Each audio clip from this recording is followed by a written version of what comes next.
Hi, everybody. Welcome to this episode of Ecommerce Today. I am super excited. This is Joshua Warren, as always, and with me today is Nick D. Nichols. Nick is going to talk to us about Amazon insights and strategies. I was really excited when I reached out to Nick. He agreed to come on to the show because in addition to working at Amazon, he has experience on the merchant side of things, over a decade of experience in e-com. Going to have some interesting conversations today. And I know that Nick also is recognized as one of the top e-commerce professionals by Business Magazine. So, Nick, glad to have you on the show.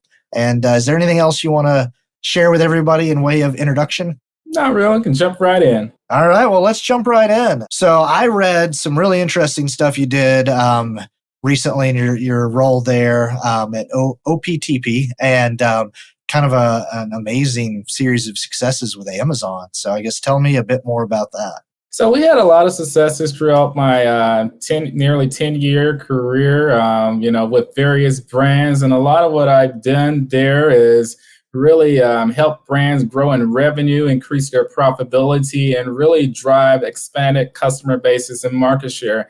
And really what that translates to at the end of the day is really increased revenue, increased sales on Amazon, 1P, 3P, and also globally, internationally as well in some of the European and Canadian marketplaces that we've done that. A lot of strategies, some of those strategies include really basically, flying the plane and changing the engine in it at the same time, where, we have a lot of cleanup, we have a lot of, strategy development and strategy improvement, and really just optimizing for the best results possible, ensuring that no stone goes unturned, and really just driving the type of results that we really want to see on that particular marketplace, and really just kind of taking that high level vision, those, things that we dream about late at night, and, where we want to see this right here go in terms, you can be, a health and fitness brand, you can be a food brand, you can be a furniture brand, you can even be,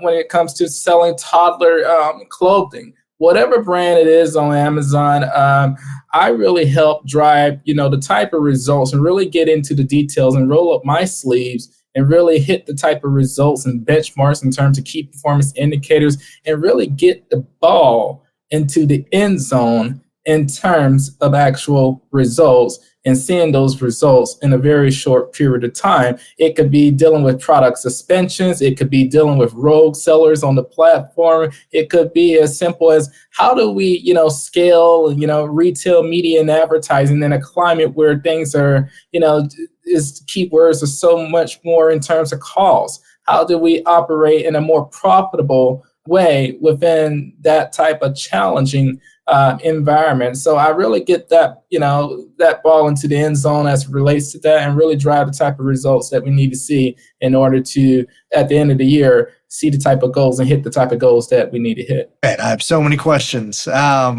I would say kind of the two things that surprised me the most out of some of those results, like so often we look at how do we increase revenue, how do we increase traffic, things like that. But seeing how you were able to reduce the FBA costs basically by arguing with Amazon, and then seeing the how you were able to claw back so many chargebacks, like, I guess tell me more about that and kind of what you have to do to get Amazon to treat you as the brand the right way. Absolutely. I'm going to take a step back initially, because one of the things that we've been seeing year after year after year, and it's really starting to get ridiculous, but it's just the way that Amazon operates, is we start to see FBA fees really increase on that marketplace. They're continuously growing year over year. Amazon is increasing those fees, increasing their fulfillment fees, increasing their packaging and fees, or whatever it takes to really kind of just make sure those products get out to the customer.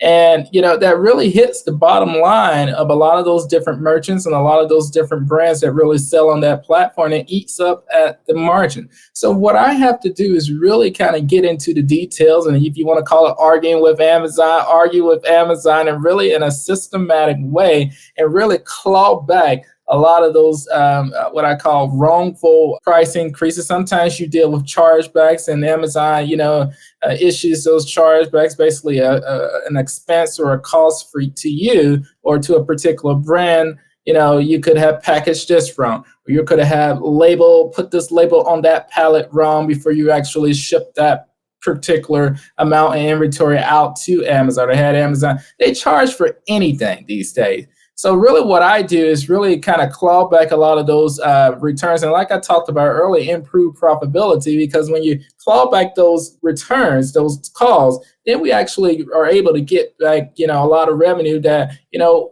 we don't want to just give away to Amazon or things like that. So I have to work with Amazon. And I always say dealing with Amazon is like walking into a blind room, a dark room with a blindfold on your face, and you're trying to get to the other side of the room without bumping into anything. So when I'm trying to, work with Amazon in order to get a clawback a lot, that's what the process is like. But at the end of the day, I've seen a lot of good results with, clawing back a lot of those wrongful chargebacks. But in addition to that, I dealt with a situation where in multiple cases where, Amazon was holding over, millions of dollars in either, Amazon UK, Amazon Canada, and they was holding it for nearly 2 years. So I had to come on board and say, hey, okay, well, Amazon, you've been holding these dollars for a little too long, and they're sending us through, through the runarounds. I'm like, okay, let's get straight to the point. I have to deal with Amazon like I'm doing. And the reason that I'm able to deal with Amazon so successfully, I think like Amazon.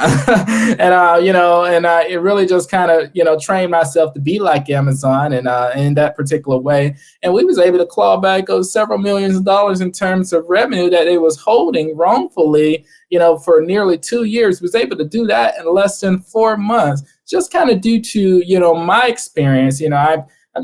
I just spent a lot of time working with Amazon, dealing. It hasn't always been easy. I dealt with a lot of challenges and a lot of pain points, but I never gave up when it came to, dealing with Amazon, because when you see a lot of people see barriers and, and roadblocks, and I see that too. But I also see if we can get to the other side of that, there lies opportunity. There lies revenue growth. So I don't give up because of that simple fact that if we can get past whatever the challenge, whatever the pain point, and problem solve it successfully, then we can reap those rewards in a very good way.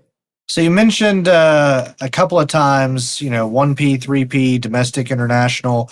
A question I get a lot is like, should we sell first party or should we sell third party? And then kind of beyond that, should we sell only on Amazon.com or should we look at the international marketplaces of Amazon as well? What's your advice to brands that are trying to make those decisions? My advice is, and I'll just be very transparent, there is pros and cons to doing business on 1P and 3P. So that's Seller Central, 3P, Vendor Central, 1P.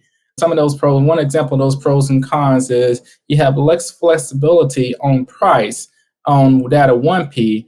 And whereas on the 3P side, you'll see revenue growth, but you won't see it as much as that on the 1P side, because the 1P side is a machine.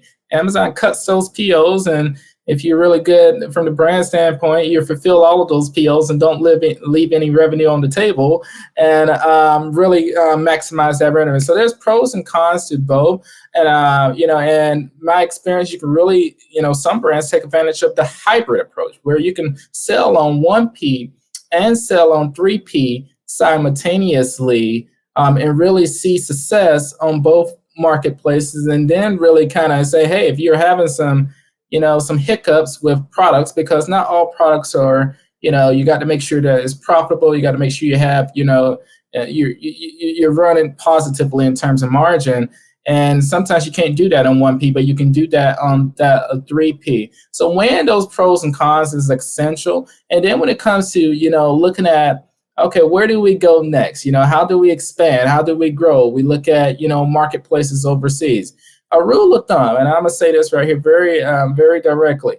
If you don't sell internationally with your particular brand, someone will. So why leave revenue on the table? But, most brands are like, well, how do we go overseas? How do we start selling? Because it's easier said than done. But I believe having the right strategy when you're going over there to those international marketplaces for Amazon, i.e. UK or Canada or some of those other ones as well, you have a strategy in which you plan out before you actually go over there. The type of strategies that I used in the past, and I give you one. Instead of going over there with your entire catalog, which can be very expensive and require a lot of legwork to do, go over there a little bit more strategically, do the research in advance and say, hey, what amount of products, what set of products that I want to go over there internationally with? Instead of going over there with the entire catalog, let's go over there with the right products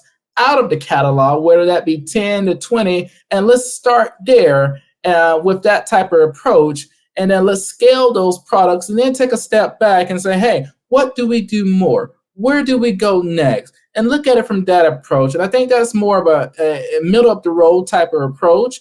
And most brands can really handle that from an execution standpoint instead of trying to go over there and really, launch all of your products. And that's more of a heavy lift. So true. I feel like so many times it's easy for people to hear, oh, there's money to be made expanding on Amazon. So it's almost like a single line item in their plans for the year, for the quarter, launch on Amazon UK. And it's like, well, there's more than just one thing you got to do there. Like it can be a heavy lift for sure. So we joke sometimes on these episodes about just how much I like to talk about AI and that an episode can't go by without mentioning AI. So there's been a lot of stuff. And I saw even this week kind of some more news out about how Amazon's going to be using generative AI in listings. And just obviously I've seen the way they use it with the summarizing reviews. What sort of revenue impact do you see generative AI having on both the 1P and 3P sellers on Amazon? Well, generative AI, I call it Amazon intelligence as versus artificial intelligence, but it has already begun. When it comes to Amazon, has already started inserting in generative AI into different points of the actual product detail page. And one of those key points are, whereas brands used to come up with their product title on their own with a mix of keywords and really what describes the actual product, now you're able to get, with some brands, actual suggestions from AI to say, hey, this is what you should list your product title as on Amazon for your particular product versus you coming up with it yourself. Because Amazon is a data-driven platform. And in order to be successful on that platform, you have to be data-driven. So versus trying to, do that yourself, AI is already starting to say, hey, this is what your product title. And what that does, that increases, the amount of time that you can really launch those products, and really takes less to really get everything up there started when it comes to that. But in terms of the revenue impact of that, when you have generative AI, it's looking at a lot of different data points that Amazon is really, defining in the background. You really have the opportunity through generative AI to insert the right keywords that's relevant to your particular brand. And what that does behind the scenes, Amazon will never tell you this, but I'll tell you. And what happens behind the scenes is, you got all those different secretive, Amazonian algorithms that's really, saying when a customer types in, a particular keyword, what, that is doing is getting the right customers to your particular product and driving as much traffic to your particular product as possible. And, out of all the e-commerce platforms in the world, Amazon has the most traffic. And the importance of traffic is traffic translates into sales. More traffic that you have, the more sales that you get, and the more revenue that you're actually able to drive. So it's one little drop in the ocean that, really helps brands with making sure they have the right data points inserted in the right places on there, because the product detail page is the most important place on that Amazon. So you have to have the right keywords in the right places so that you can get the right customers to your particular brand. And then they're starting to incorporate generative AI in other places like advertising. And it all works together. It doesn't live in silos, whereas one component works over here and that component works over there. No. On Amazon, it all works together.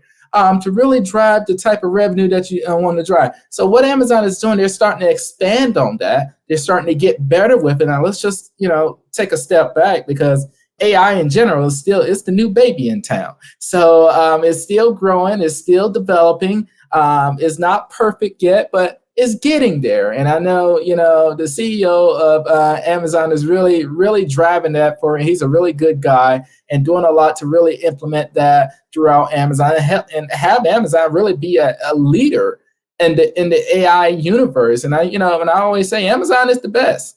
And in order to be successful on Amazon, you have to be the best as well. So true. And I never thought about it that way. It's so often that, e-commerce brands, we're always trying to figure out, how do we hack the algorithm? What's the secret of the algorithm? Whether it's Google, Amazon, eBay back in the day.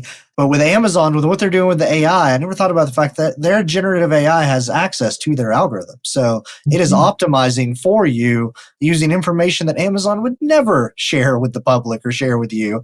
That's a really smart insight and a key reason to be using those generative AI features. So yeah, I think we've already covered some of this, but we've got a few minutes left. I'm just curious, if a brand is looking to expand their market share on Amazon, they've already done kind of some of the basics. What would be the next things that you would look at to help them grow their market share? Well, it's not a one size fits all type of approach. And I think, for each individual brand, you're going to have, different strategies that you take. But in general, I would say that, looking at what your competition is doing, looking at what your competition is not doing.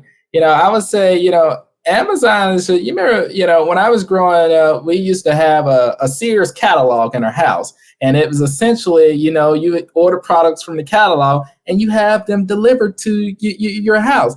Well, Amazon is the same thing. It's just a little bit more updated. I would say e-commerce is the digitalization of the catalog. And Amazon is the leader of that. And I would say, in addition to that, when it connects to that and actually, growing, is looking at what your competition is doing, looking at what your competition is not doing, developing the best strategies, making sure that there's no rock unturned, and really taking the time to understand and learn how to understand the data because you get a ton of different data points from Amazon, from different areas on Amazon.